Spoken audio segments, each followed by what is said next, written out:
Okay, this is. Hi guys, I'm Disappear, back with another video, and today we are going to be watching Shorts Party 5 True Babysitting Horror Stories Animated. I hope y'all enjoy. Like Corey Kenshin always says, sit back, relax, and eat some snacks. Let's get on to this video.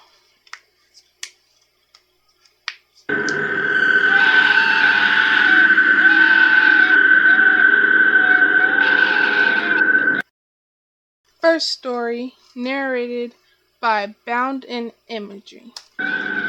This is a story that took place when I was around 18 years old. I still get the creeps just thinking about it. The mental trauma I endured from the horrendous depictions of what transpired several years ago still appear in my head from time to time. I currently see a psychiatrist to help ease the mental anguish, as I now have a tendency of spasming out during my sleep from the nightmares that manifest every night. It all started when I was in my freshman year in college. I was studying to be an accountant, which was relatively difficult considering the overwhelming amount of math that went along with it. I worked a lot of jobs on the side, apart from doing school full-time, such as being a part-time cashier at a coffee shop located in the building of my school campus.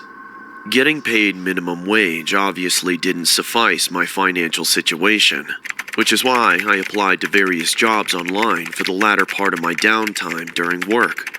Paying off student loans wasn't an easy thing for students coming fresh off high school like myself, which is why I would take any small gigs I could get my hands on, like mowing the grass or shoveling snow during the winter time around my neighborhood.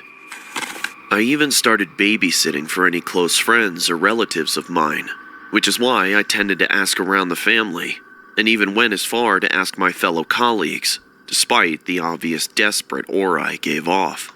I realized that babysitting was the perfect gig for me, as it gave me the opportunity to focus on my schoolwork, while the kids were usually masqueraded in the background, playing their video games or were asleep in their beds. There was this one guy in my class named Jack, who I would usually do assignments and exam preparations with, who referred me to this one babysitting gig he was fond of. "Hey, do you still need a babysitting job?" "Of course, dude. Do you have any?" "I do. My dad's friend has been asking around for anyone who wants to babysit his kids." "Hell yeah. Sign me up, dude." So we are currently having a storm, and that's why my computer, probably on y'all side it's playing, but for mine it keeps stop it. So if that happens, just know it's because we're having a storm, and I get you're gonna be like, why are the lights on? Well, I kind of need the lights for y'all to see me. So let's get back to the video. Well, there's a catch. One of the kids is apparently older than us, like in his mid-20s. What the hell? Why would I babysit a grown man? Well, not to be rude, but he is a little cuckoo. I even remember babysitting for them one time, and it was definitely an interesting experience. How so? He's just a weird individual. Imagine a 5-year-old in a grown man's body. That's how it was like, but at least his parents paid me pretty well. How much? About $200 a night. Plus tip if you did a great job, or if you make it out there alive. You still interested? Sure, dude. That's when Jack sends me the contact information of the family, as I sat and pondered if taking the gig was a smart idea. I couldn't help but think of my school loans, which is why I highly considered taking the job, as I was in desperate need for any extra income without too much interference in my schoolwork. Regardless or not, I ended up saving the details on my phone and began sitting through the rest of the class lecture till it was time for dismissal. I remember taking public transit when heading home, as I decided to give the number a text, asking if there was any demand for babysitting services readily available. The number texted back, asking who I was and how I got their number. I then responded with my name Matt, and how my friend Jack referred me. The individual then asked if I could babysit for a duration of an entire weekend, which consisted of 3 days and 2 nights. I was honestly hesitant on taking the deal, but eventually came to terms with it, as the thought of $200 a night plus a tip was a bargain I couldn't turn down. When the day finally came to fruition, I made my way there by taking an Uber and getting dropped off at the address given. As I approached the front of the house, I could see a vague figure staring at me from behind the curtain of the window upstairs.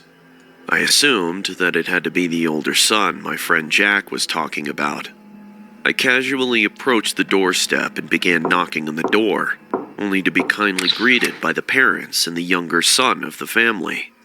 "Hey Matt, it's nice to meet you. Hey, listen, I left you guys around $200 on the kitchen counter, just in case you wanted to order something." "Awesome, thank you so much. You guys are coming back Sunday morning, right?" "Yes, sir. I'm sure you'll have a blast taking care of my children." Is there any other kids I should be introduced to?" "Yes, of course. Here's my youngest son, Timothy. And our oldest son, Charles, he's probably upstairs watching TV or something. Charles! Come downstairs and say hi to your babysitter." "Me no like strangers." "Get down here or else you're grounded." "Leave me alone or I call cops." "Sorry for the inconvenience, Matt. You'll eventually run into him. He's usually more friendly when you get to know him." "That's all right. I just hope he doesn't mind my company." That's when the dad and mom abruptly zone out, as if my statement had triggered a gaunt emotion. I was a little puzzled at their stare, as it legitimately looked like their souls had left their bodies.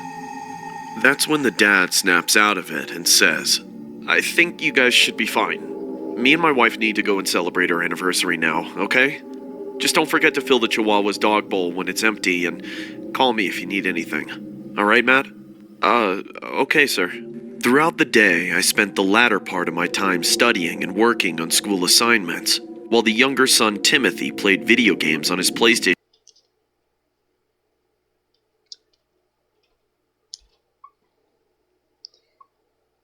One,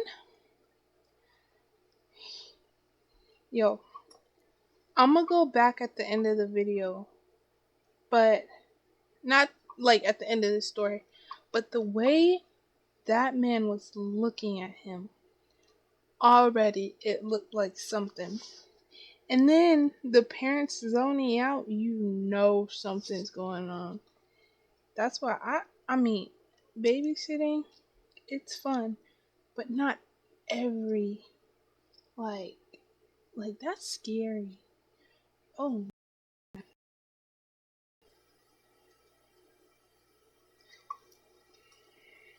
Console in the living room. I found it quite peaceful, as the son didn't require much maintenance, nor did the other son, who was allegedly still upstairs in his bedroom. As the sun began to set, I couldn't help but fix myself a sandwich, as my stomach began to rumble. I remember asking Timothy if he wanted me to fix him something, but it was pretty evident that he was too invested in his video game, while simultaneously chomping on a bag of chips he had sitting next to him. That's when I made it to the kitchen and began spreading peanut butter and jelly on a slice of bread on the counter. alright. First of all, that is not peanut butter and jelly.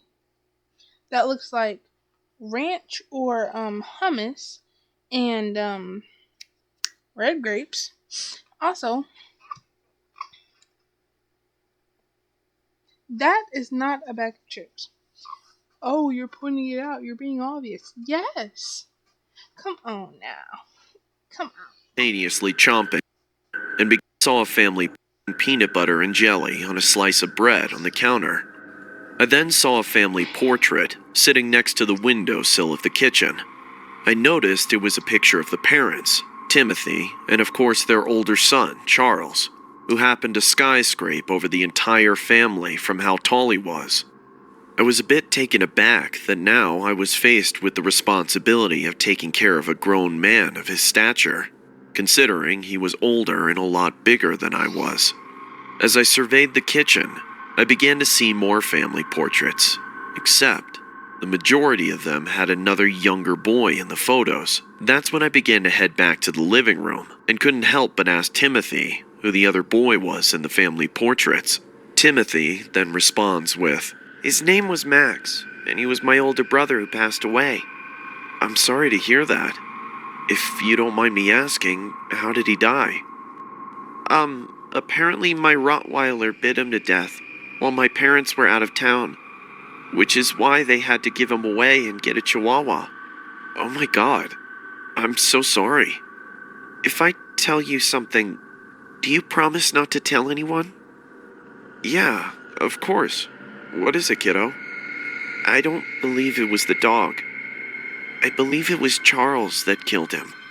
"Why do you say that?" "Because he's a spoiled brat and I hate him." "Why do you hate— Why you talk about me? Leave us alone, Charles. Me no like him, and me no like you. Hey, it's finally nice to meet you, Charles. My name is Matt. No, it's not. Your name is liar. No, Charles, my name is Matt. You liar! You believe him and no believe me. Charles, I do believe you. Okay? That's when Charles made his way back to his bedroom upstairs, while intentionally pounding his feet on the staircase. And How did y'all not know that that big man, and I'm not saying this for everybody, but how did you not know he was right there? There's two people sitting right there. Y'all are deep into this conversation. Now, I always say, mind the business that pays you. It was none of that man's business to even ask that question. I understand curiosity, but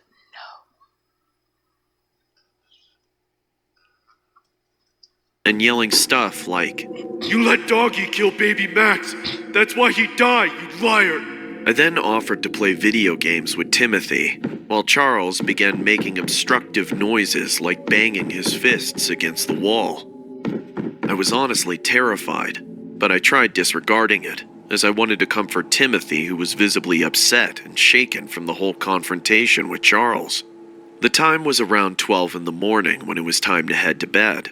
I remember tucking Timothy in his bed sheets, and then discreetly walking past Charles's bedroom, in which I could vaguely see him staring at me through the small opening of his door. "Hey Charles, do you need me to get you anything before bed?" Yes, me want you go get cup of Timothy's blood. Sorry, Charles, I can't do that. Me want to drink your blood then. Charles, please stop joking, it's not funny. Me no try to be funny. Me just want revenge. Revenge? Revenge for what? Me want revenge for Max. That's when Charles slammed his door on my face, as his intimidation had me shaken to my core, as I began stumbling to the guest room in fear. I then crawled under the bed sheets and honestly couldn't help but think of what Charles meant by revenge for Max, and why the hell he would ask for a cup of mine or Timothy's blood. Nonetheless, I disregarded the bizarre encounter and began watching some movies on the television to hopefully lull myself to sleep. About an hour later, I had awoken from my sleep from a loud thud in the hallway. I decided to check my cell phone for the time.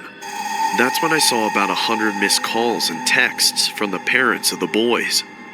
I was a bit annoyed at myself, as I could tell that they'd been trying to reach out to me since their initial departure, but my phone was irresponsibly on silent. I then scanned through the messages and could see texts saying stuff like, "Don't forget to give Charles his meds before bed," or "Please find the meds sitting by the kitchen table. He needs to take 2 tablets before bedtime every day." That's when I immediately sprung up from my bed to head to the kitchen. As I opened my bedroom door, I could see Charles standing. you see why we mind the business that pays you? This would have never happened if he never, ever asked that question. I get curiosity, but sometimes you, cause look at this. This man right here. This man done killed. I know he killed his brother. because even though kids are supposed to open up to you, not open up to you, but you want kids to trust you, feel like they can come to you. Not every question needs to be asked. This poor boy is now dead, all because of a simple question.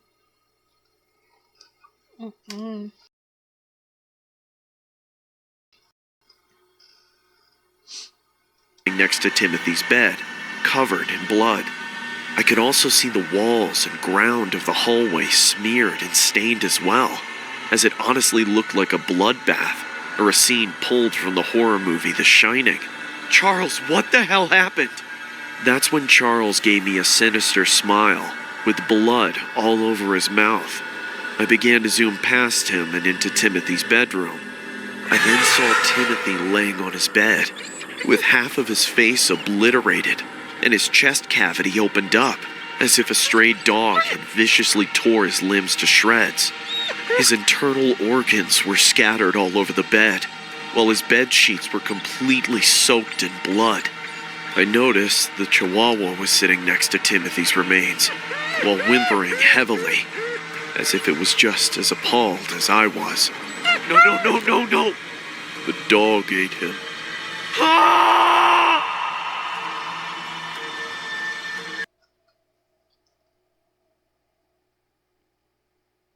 So the brother was right.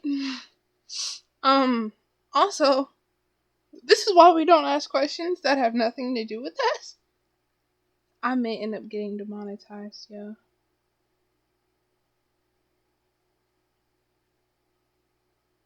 I'm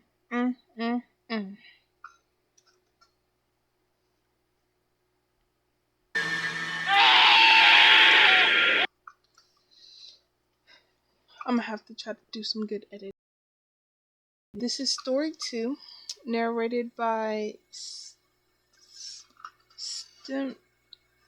Stemless Sea Vision. I know I chopped that name up. Oh my god, I chopped it up so bad.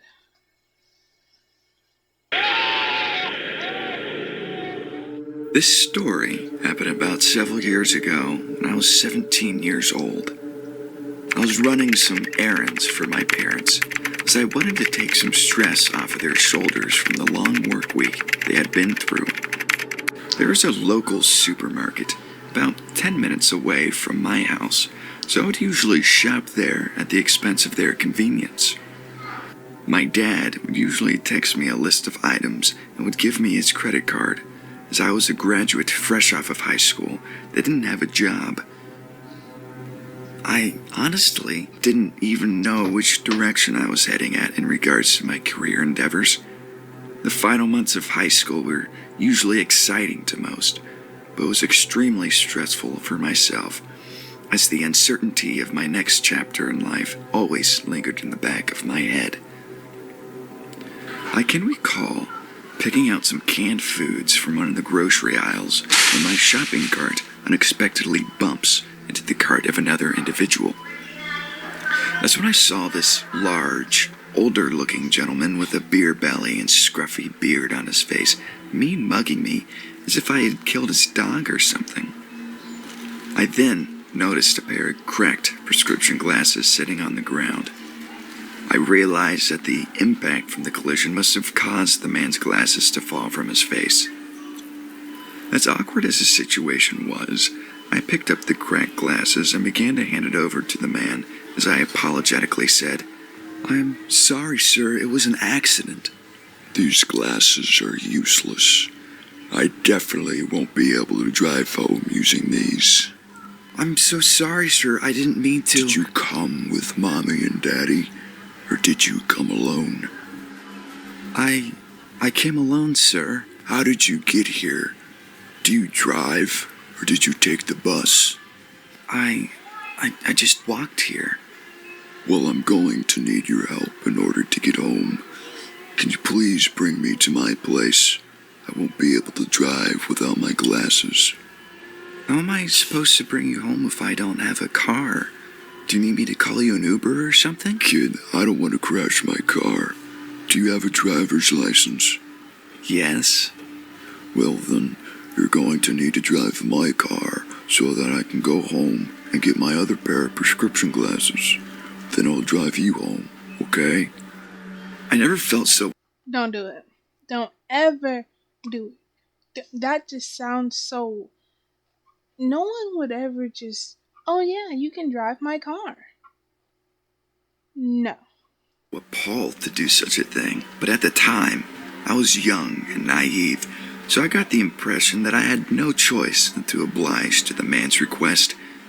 As we got in line to purchase our items at the checkout, I noticed the man purchasing several packs of baby formula, diapers, and bibs. I assumed he was a harmless dad who genuinely couldn't see with the correct prescription glasses, so I decided to brush off any skeptical thoughts of him potentially being a creep and proceeded to buy my items following the man.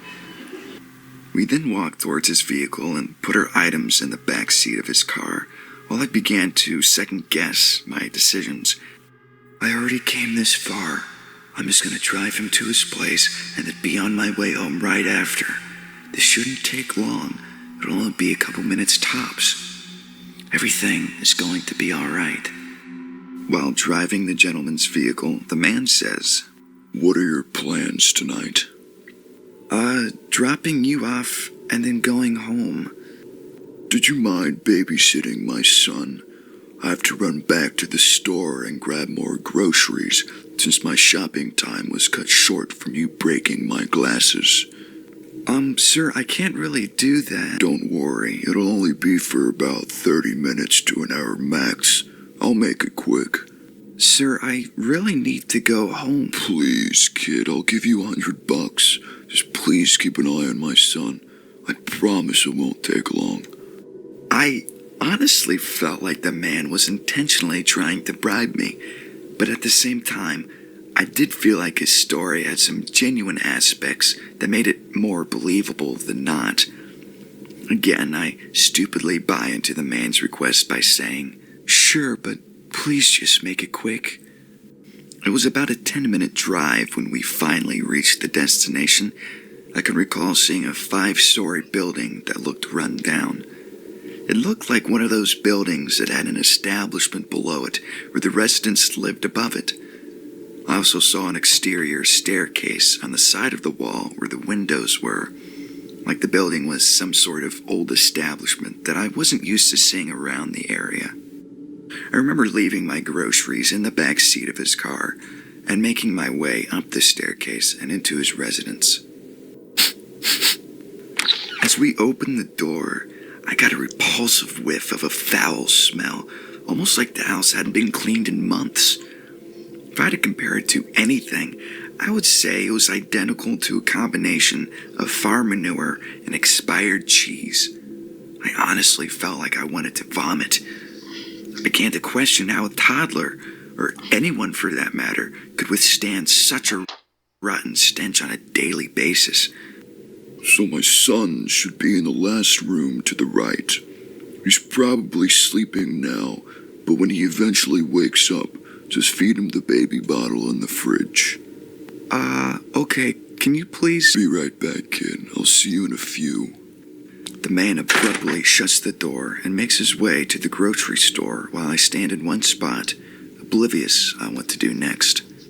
As I sat on the worn-out living room couch, I began questioning myself again as to why somebody would be comfortable with leaving a complete stranger alone with their newborn. I could then see a family portrait on the coffee table of the man and his son. I felt a little confused the son needed baby pampering, considering he looked around 10 years old. That's when I heard a loud, tussling noise coming from the baby's bedroom. I immediately got up from the couch and began to cautiously walk my way towards the room. I could hear my heartbeat pulsing through my veins as I could slice the tension in the room with a knife. I slowly placed my hand on the doorknob. I counted 1, 2, and opened the door at 3 in one swift motion, only to see the window completely opened. I then noticed there wasn't a baby. Just the same man from earlier, wearing a diaper and a baby bib while having a pacifier in his mouth. What the hell is going on? I thought you said you were going to the grocery store. The man spits out the pacifier and says, Baby want milk. What? He then got out of the baby crib and approached me while yelling, Feed me milk or baby kill you. Okay. I think that his son passed away, or the mom took the son and he couldn't live with it. So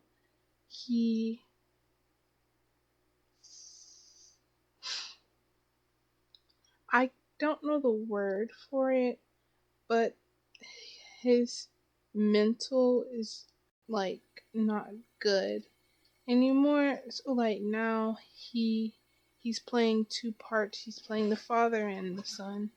So, and it can happen. It's normal. It's just grief. So, yeah. Okay. Please don't hurt me. I'll feed you. I then went into the kitchen to grab the bottle of baby milk from the fridge as a man awkwardly follows behind me. He then yelled, Now sit on the couch and feed baby.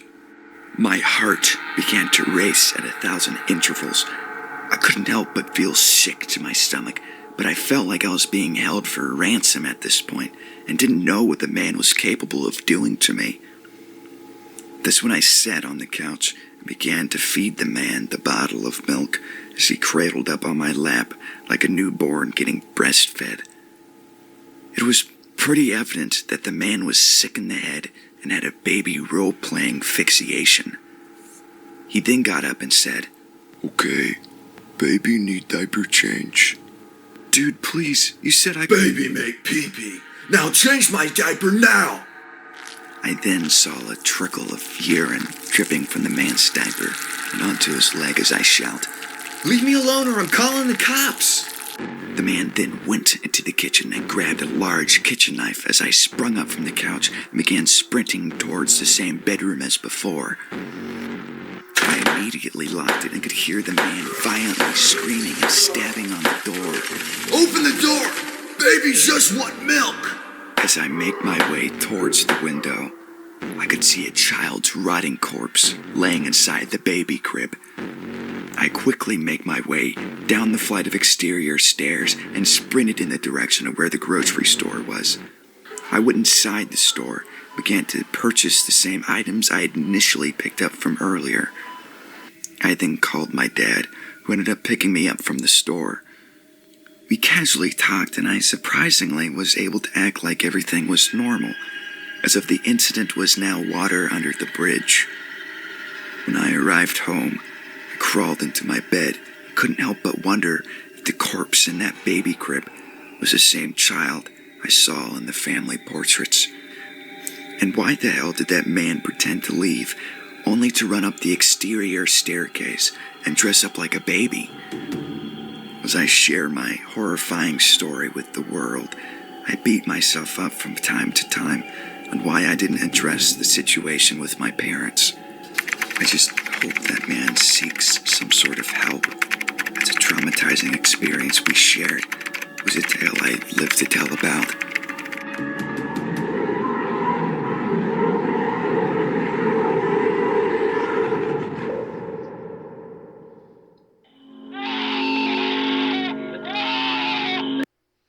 Story 3, narrated by Bounden Imagery, additional voice Ariana. This was a story that happened when I was around 7 years old. I vividly remember it as if it happened yesterday, as the occurrence still made me nauseous to my core, just thinking about it. It all started when my parents headed out of the house to go to my dad's work dinner.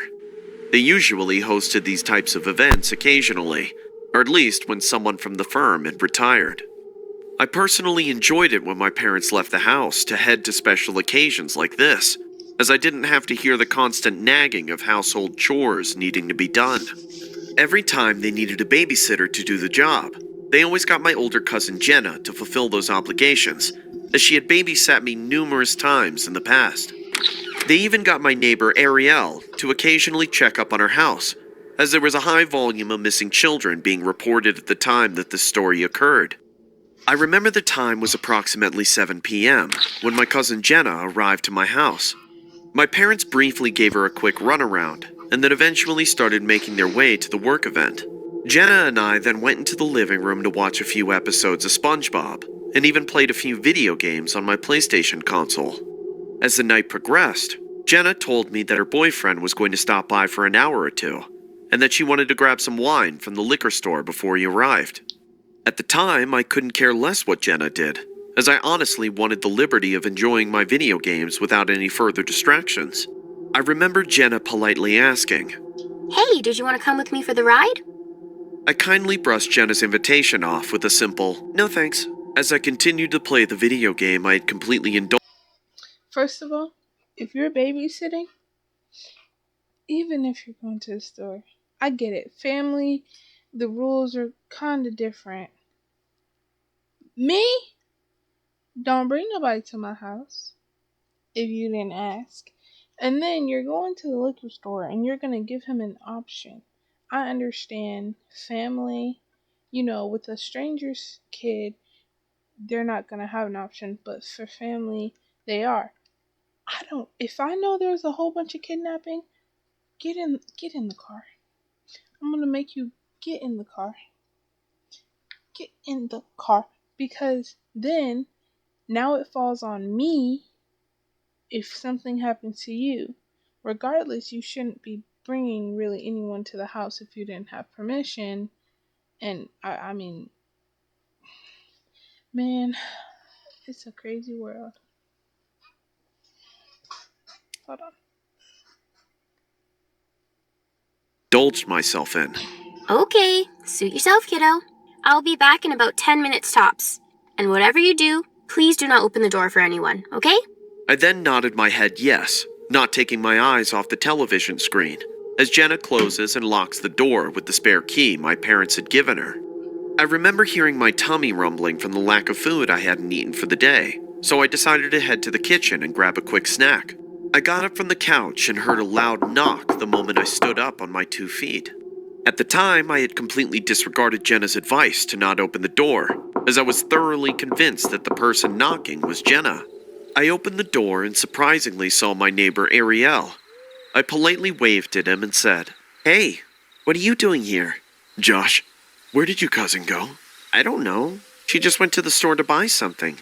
I was a little taken aback, as I could visibly see him sweating profusely, almost as if he had come from a workout. He then frantically said, "When is she coming back? And why did she leave you home alone?" I don't know. She said she'd be back in about 10 minutes or so." "Touch it." "What?"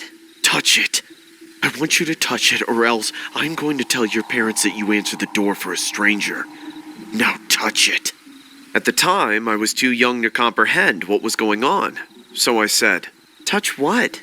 That's when my cousin began to pull into the driveway and immediately rushed to our front porch, as she assumed something was wrong due to my neighbor's appearance. Guys, what's going on? My neighbor then nervously responded, No, nothing at all. I just stopped by to make sure that you guys were safe." Okay. He then said, "You guys have a great night," as he casually made his way inside his house. Me and Jenna then went inside the house and continued to play video games as if the encounter with my neighbor was water under the bridge. Throughout the rest of the night, I remember pondering what my neighbor meant by "touch it," and how he completely switched up his demeanor the moment my cousin pulled into the driveway. I was honestly too naive and shy to address the bizarre encounter to my cousin, or even my parents for that matter, as I didn't know what was right from wrong, considering I was only 7 at the time.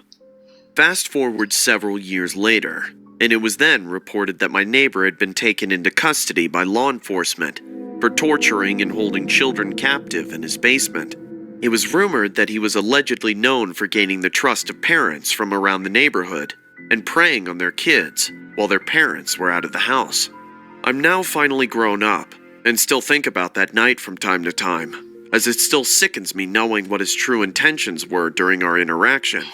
As I share my story with the world, I just hope that no young child opens the door for any stranger knocking on the door, even if it's your neighbor.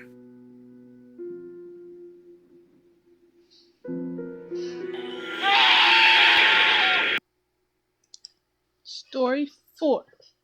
Narrated by Lazy Masquerade.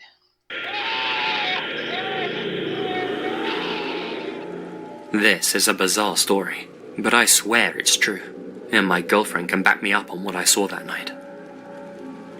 My girlfriend had a babysitting job out at this country house in the middle of Nowheresville. The place was surrounded by woodland, and a good 10-minute drive from the nearest town. No neighbors or nothing. The prospect of staying there overnight all alone kind of creeped her out, so I, of course, agreed to head over there after work and spend the night with her and the kid she was sitting. I get there, and the silence of the area was kind of creepy, to be honest. There were no crickets or rustling or even any wind. The place was just without sound, if that makes sense. That sort of thing is a little eerie in the daylight, let alone at nighttime. So the night rolls on, and my girlfriend puts the kid to bed. We decide to chill out for a couple of hours and watch a movie that's playing on TV. I can't remember what exactly. We're both relaxing and cuddling up on the couch. All of a sudden, we both hear the front door open. Whoever opened it wasn't even trying to be quiet or conceal their footsteps in any way. In this really silent setting, their boots sounded like dumbbells hitting the floorboards. They got even louder as whoever it was made their way down the hall. Did you lock the door?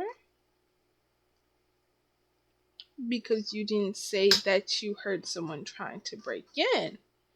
So it could have meant that you didn't lock the door because it was so silent and empty. And now we see why we lock our doors, even if we live in the country. And towards the living room we were sitting in. Here's the strangest part. Both my girlfriend and I feel perfectly calm, not freaked out in the slightest. We have no idea why, but it doesn't even occur to us to be scared or concerned. We felt weirdly peaceful, unnaturally peaceful. The person walks into the room.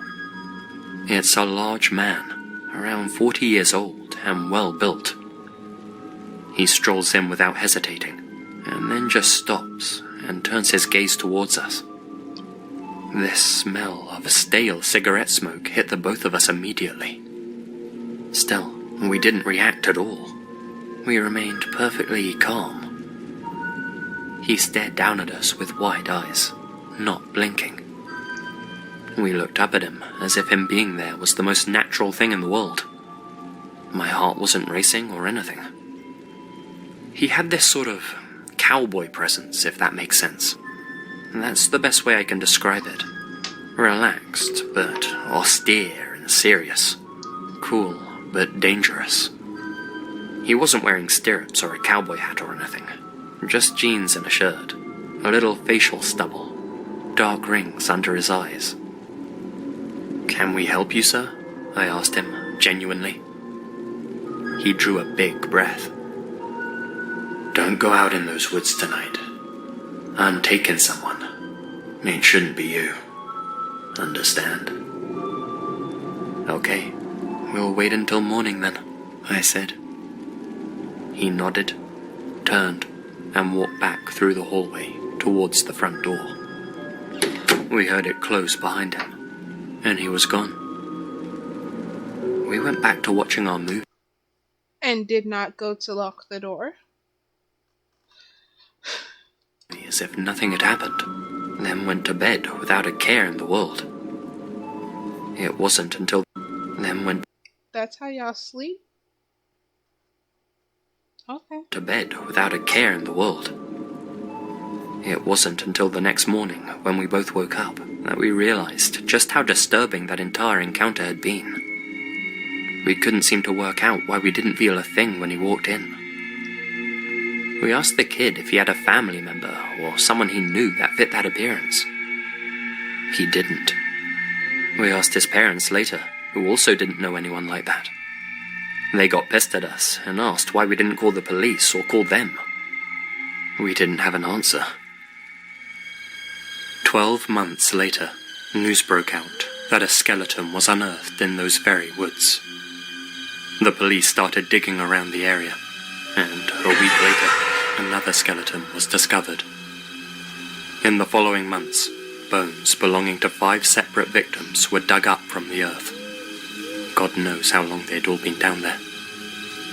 Ever since then, there's been a police presence in those woods.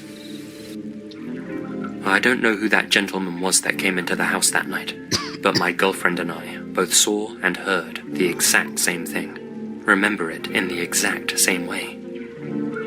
Why did both of us feel so peaceful that night? So unconcerned? It was a strange and chilling experience that we'll never forget, but I'm grateful it wasn't us that he took that night.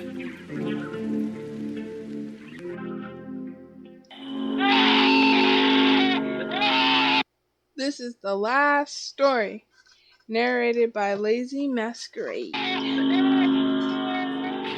I was about 13 or 14, and I was babysitting 2 boys for some church members. I'd done it before, and the kids loved me, and the parents were very comfortable with me. This was a night where they were going to be gone until something like 2:30 in the morning. I was doing it for free that day, because they were going to do something church-related, and that's just how I rolled.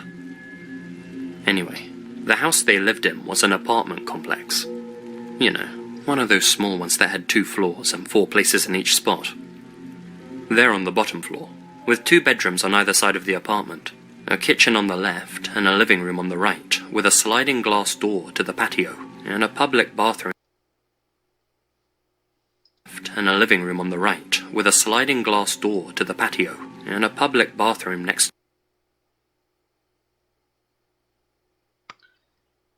to the front door. It was about 1:30 in the morning, I think, and I knew they'd be getting home soon. The kids were knocked out, and I'd finished my homework,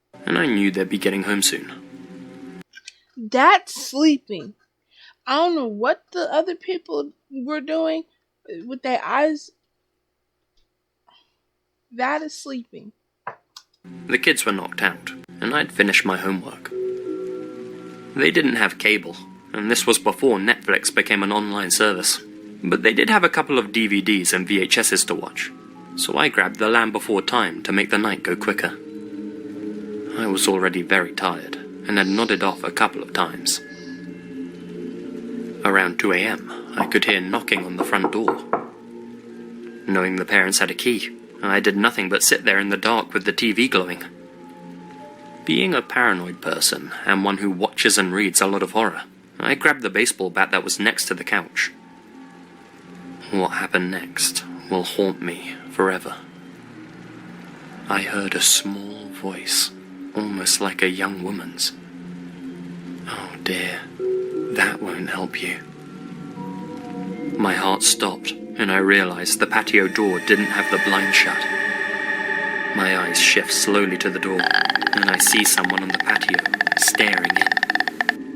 I couldn't make anything out, other than they were very short and wide. I screamed and ran into the kids' room. Thankfully, they were still asleep. Unfortunately, this was before I had a cell phone, and there were no cordless phones in the house. All I did was push the dresser in front of the door, and stared at the one window in the room. That's when it became dark, as a shadow loomed on the window. The knocking started again, and the woman's voice called out, "Come on, dearie. I won't hurt you. Please come out." The window was being knocked so hard I was afraid it would break. The kids finally woke up, and they were screaming and scared. I was a big girl, and could at the time lift my own weight. But knowing I had 2 kids with me, I became vulnerable and afraid.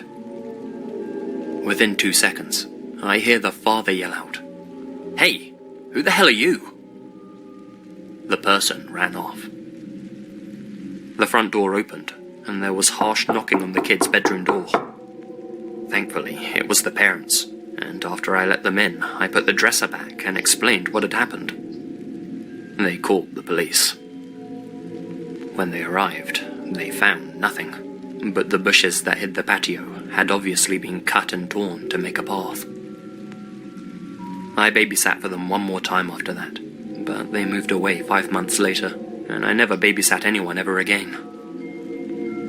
To this day, every time I hear a knock, a chill runs through me.